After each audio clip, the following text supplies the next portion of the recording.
Hey guys, Quad Cities Tesla guy here today. We're going to talk about full self-driving.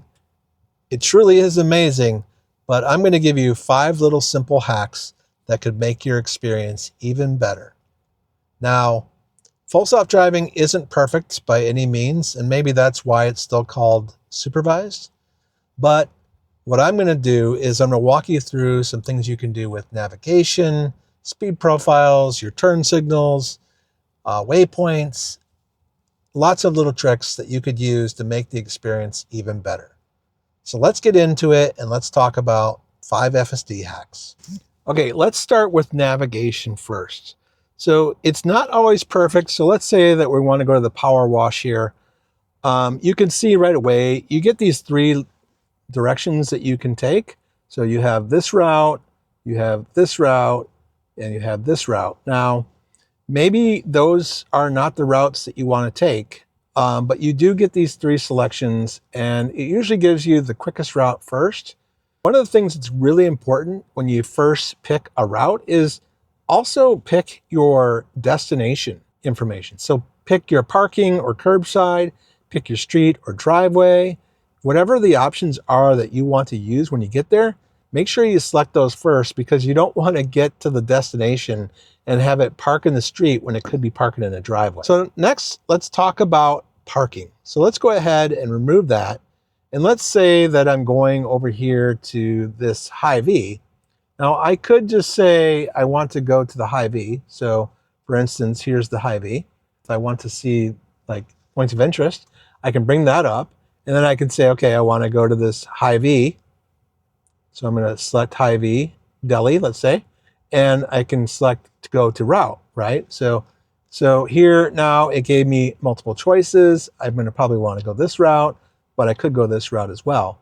But the problem with this is this may not be the location that you like to park in a parking lot.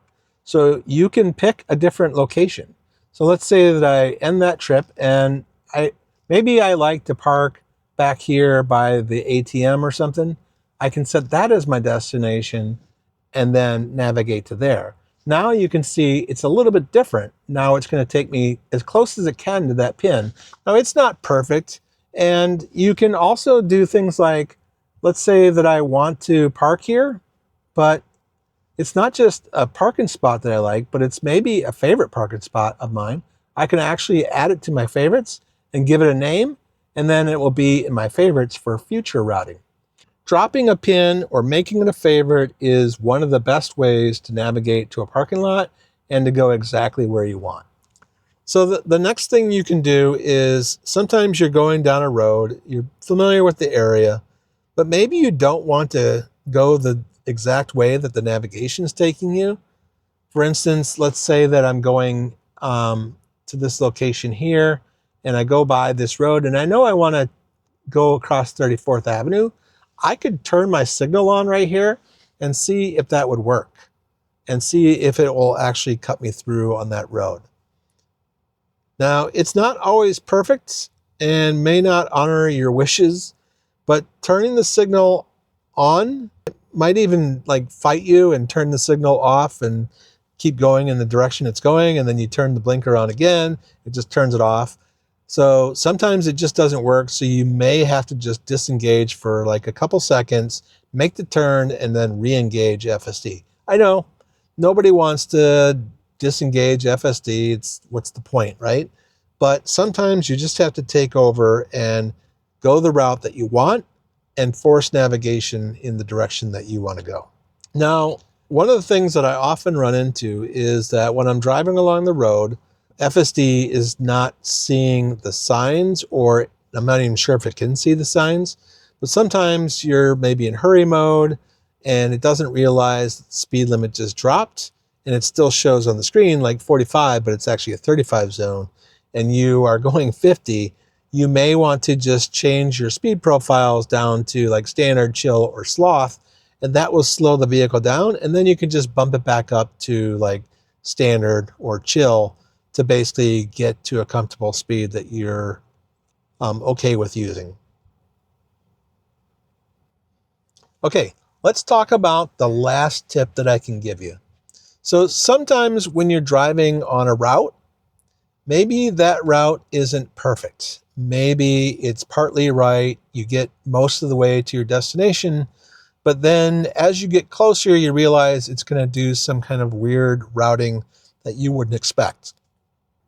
I mean, you just cancel it on the navigation, and FSD will continue to drive, and you can ask Grok to just put in your destination again and see if it picks a new route that actually fits what you would normally do.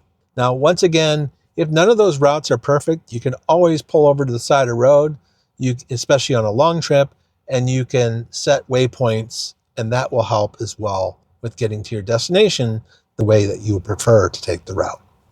Okay, guys, that's it. That's the 5 tricks and tips, I guess you can call them hacks, that you can do with FSD to make your experience a little bit more enjoyable. I know it's not always possible to use FSD without disengaging, but when you can drive an entire planned navigation route without having to disengage, it's totally enjoyable.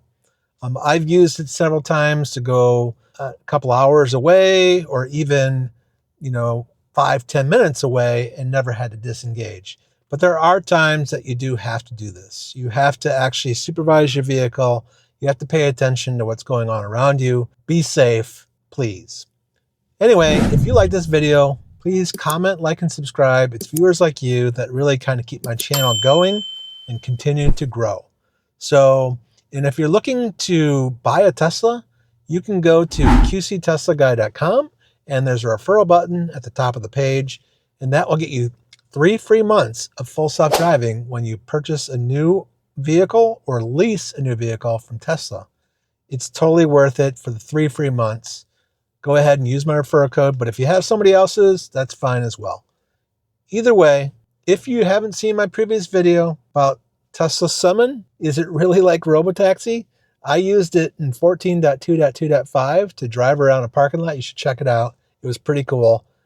First time I've ever done that. And if you haven't seen my video about everyone is getting a Tesla update except for me, click here. Thanks for watching. Until next time, use technology to drive safe so that you can live life.